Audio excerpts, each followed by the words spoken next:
अस्सलाम वालेकुम। I hope आप सब खैरियत से होंगे। जैसे कि हमने कंप्यूटर सेकेंड ईयर की कंप्यूटर की बुक जो है वो स्टार्ट की हुई है आईसीएस पार्ट 2 की, जिसमें हमने चैप्टर नंबर 9 जो है वो स्टार्ट किया हुआ है। आज का जो हमारा चैप्टर नंबर 9 में क्वेश्चन है वो है वेरिएबल इनिशियलाइजेशन।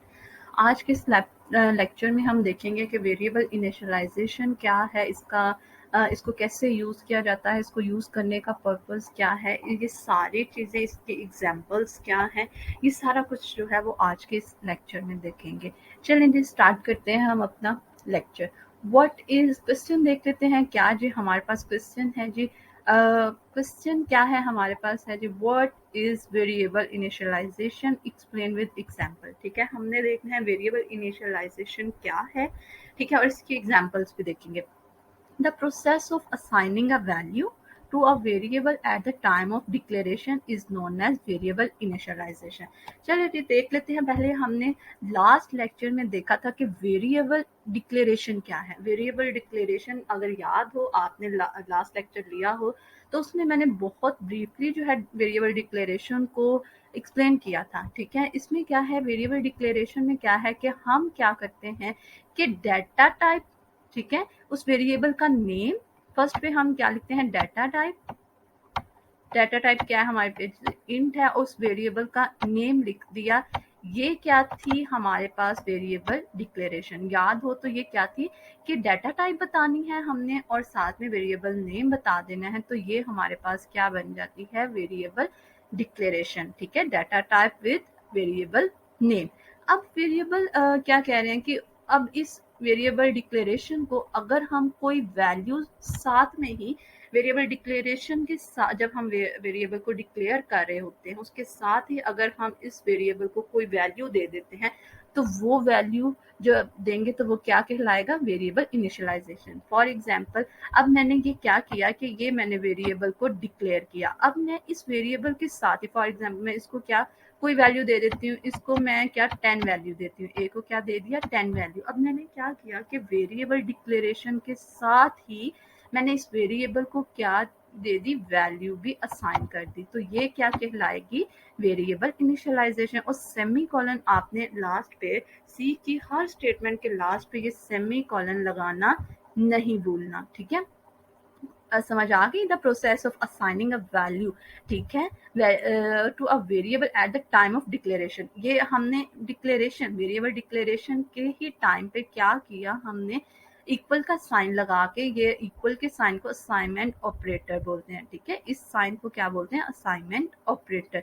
साथ में ही एक वैल्यू दे दी, तो ये क्या कहलाएगी, वेरिएबल इनिशियलाइजेशन। अगर फॉर एग्जांपल यहाँ तक हम सेमीकोलन लगा देते हैं, तो ये हमारे पास वेरिएबल क्या कहलाएगी, डिक्लेरेशन। और अगर हम वेरिएबल डिक्लेरेशन के साथ ही उसे कोई वैल्यू असाइन कर देते हैं, तो वो क्या कहलाएगा, वेरिएबल इनिशियलाइजेशन।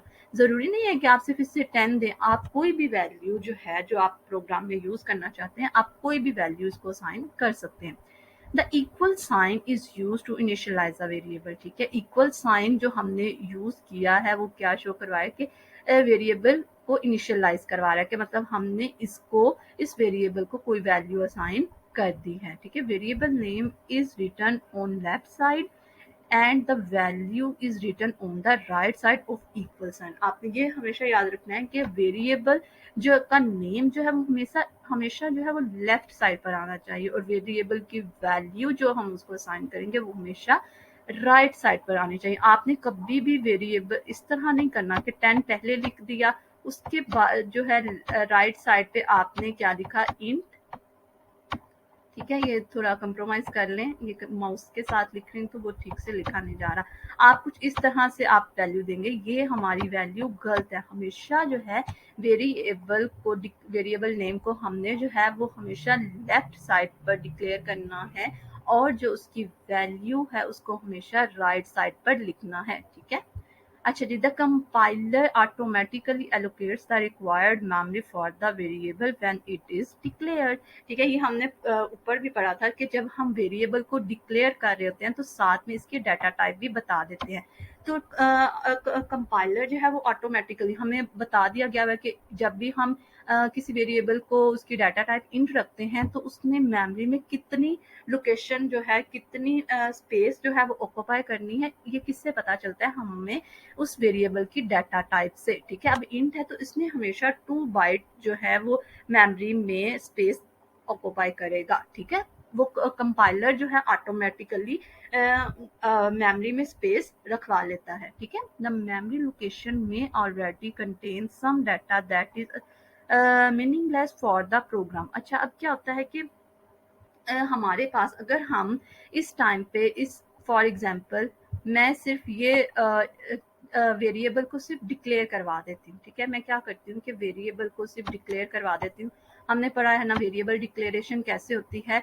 सबसे पहले तो हमने क्या लिखनी है, डाटा टाइप लिखनी है, उसके साथ क्या लिखना है, वेरिएबल का नेम लिखना है। ठीक है, और ये सेमीकोलन आपने डालना नहीं भूलना।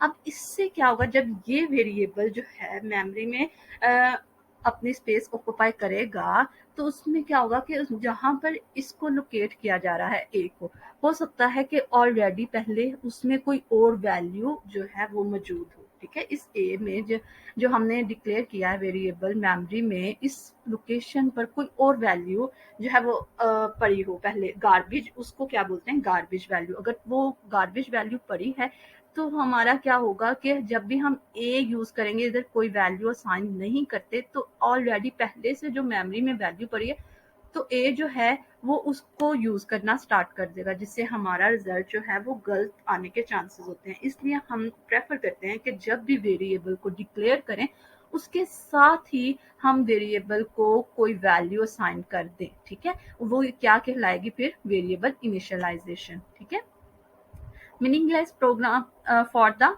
प्रोग्राम। ठीक है, this meaningless data is known as garbage value. ठीक है, वो जो पहले से डाटा उसमें पड़ा होता है, उस मीनिंगलेस मतलब जो हमें जरूरत ही नहीं है उस डाटे की, तो उसको क्या कहते हैं, हम गार्बेज वैल्यू बोलते हैं। It may produce unexpected result in some computations. ठीक है, मैंने यही बताई बात कि पहले से जो डाटा स्टोर था उसमें, तो ए में फॉर एग्जाम्पल पहले से ही मेमोरी में हमारे पास 10 जो है वो रखवा दिया गया था। अब ए उस 10 को यूज कर रहा है, लेकिन हमें तो किसी और वैल्यू की जरूरत थी, तो हमारा क्या होगा कि हमारा रिजल्ट तो गलत आ जाएगा ना, क्योंकि वैल्यू तो हमें 20 चाहिए थी और ऑलरेडी उसमें ए पड़ी थी। इसलिए कहते हैं कि वेरिएबल डिक्लेरेशन के साथ ही आप उस वेरिएबल को कोई वैल्यू भी असाइन कर दे, ताकि गार्बेज वैल्यू जो है वो यूज ना हो सके।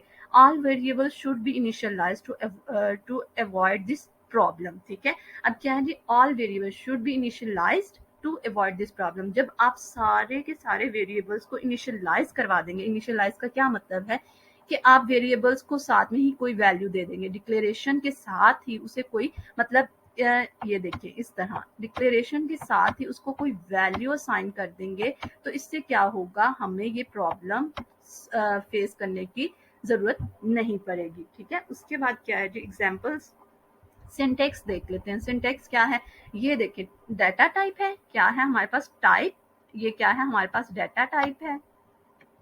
ठीक है, ये क्या है हमारे पास डाटा टाइप है, और फिर क्या है, वेरिएबल नेम होगा। ठीक है, टाइप नेम क्या है और वेरिएबल का नेम क्या है। ठीक है, ये देखें। अब इसका सिंटेक्स जो है ये आपने याद रखना है। ठीक है, ये वाला जो सिंटेक्स है आपने याद रखना है। सबसे पहले हमने डाटा टाइप को डिफाइन करना है, क्या है जी, फॉर एग्जांपल इंट है, उसके बाद वेरिएबल नेम क्या है, फॉर एग्जाम्पल मैं वेरिएबल का नेम जो है वो ए रख लेती हूँ, आप कुछ भी रख सकते हैं, एज, मार्क्स, रिजल्ट, सम, एडिशन, मतलब कुछ भी आप वेरिएबल का नेम रख सकते हैं। उसके साथ इक्वल का साइन, इस इक्वल के साइन को असाइनमेंट ऑपरेटर बोलते हैं। ठीक है, उसके साथ ही हमने इसको एक वैल्यू असाइन कर दी। ठीक है, इससे क्या होगा कि हम जो है गार्बेज वैल्यू जो ऑलरेडी मेमोरी में पड़ी है उससे बच जाएंगे उसको यूज करने से। ठीक है, इससे क्या होगा कि हमारा रिजल्ट जो है वो एक्यूरेटली आने के चांसेस होते हैं। आपने सिंटेक्स याद रखना है, सबसे पहले क्या आनी चाहिए, हमारी डाटा टाइप आनी चाहिए, उसके बाद वेरिएबल का नेम आना चाहिए, उसके बाद जो है इक्वल का साइन, मतलब इक्वल के साइन को बोलते हैं असाइनमेंट ऑपरेटर, और उसके बाद आप कोई भी वैल्यू दे सकते हैं, और लास्ट पे क्या आएगा, सेमी कॉलन। टाइप नेम क्या है जी, it indicates a data type of the variable to be initialized. ठीक है, ये वेरिएबल की डाटा टाइप को बताएगा। वेरिएबल क्या है, it is the name of variable to be initialized. ठीक है, जो हमने वेरिएबल इनिशियलाइज करवाना है ये उसका नेम होगा। इक्वल का साइन क्या है? It is the assignment operator. ठीक है, इक्वल का जो साइन है इसका क्या नाम है? Assignment operator use to initialize a variable. ठीक है, किस लिए यूज किया जाता है? वेरिएबल को इनिशियलाइज करने के लिए। वैल्यू क्या है? It is the value to initialize a variable. Value, हम वेरिएबल को इनिशियलाइज करवा देते हैं, कोई भी हम वैल्यू उस वेरिएबल में रखवा सकते हैं। जैसे कि ये है, आप एग्जाम्पल में ये आप जो है उसके डाटा टाइप के लिहाज से ये लिख सकते हैं। सिंटेक्स जब आपको कहें तो आप ये भी लिख सकते हैं और इस तरह भी लिख सकते हैं। पहले डाटा टाइप आने चाहिए, उसके बाद वेरिएबल, उसके बाद इक्वल का साइन और फिर उसको कोई वैल्यू असाइन होगी। ठीक है, इसके एग्जांपल्स भी देख लें, नीचे क्या है? This some examples of variable initialization are, int n है उसको 100 जो है वो असाइन कर दिया गया, इंट एक्स है उसको 50 और वाई। यहाँ पे इंट क्यों नहीं लिखा? क्योंकि मैंने आपको पहले भी डिक्लेरेशन में बोला था कि अगर हमारे पास डिफरेंट वेरिएबल्स हैं और उनकी डाटा टाइप एक ही है तो हम इस कोमे से इसको सेपरेट करके हमें बार बार डाटा टाइप लिखने की ज़रूरत नहीं पड़ती, हम एक ही लाइन में इसको डिक्लेयर करवा सकते हैं। इससे क्या होता है कि हमारी नंबर ऑफ कोड्स जो हैं लाइन के वो कम हो जाते हैं। ठीक है, फ्लोट एवरेज है, इसकी देख लें, इसको वैल्यू दे दी है 4, ग्रेड है। ये जो है इसमें से आप ये एग्जांपल्स याद कर सकते हैं। ठीक है, वेरिएबल इनिशियलाइजेशन क्या होता है कि जब हम वेरिएबल को डिक्लेरेशन कर रहे होते हैं, वेरिएबल की डिक्लेरेशन कर रहे होते हैं, उसके साथ ही हम अगर कोई वैल्यू असाइन कर दें उस वेरिएबल को तो क्या कहलाएगा? Variable initialization. अगर इस टॉपिक में अगर आपको किसी भी बात की समझ ना आई हो तो आप कमेंट में मुझसे पूछ सकते हैं, और अगर लेक्चर अच्छा लगा हो तो लाइक करना मत भूलिएगा। दुआओं में याद रखिएगा। अल्लाह हाफिज।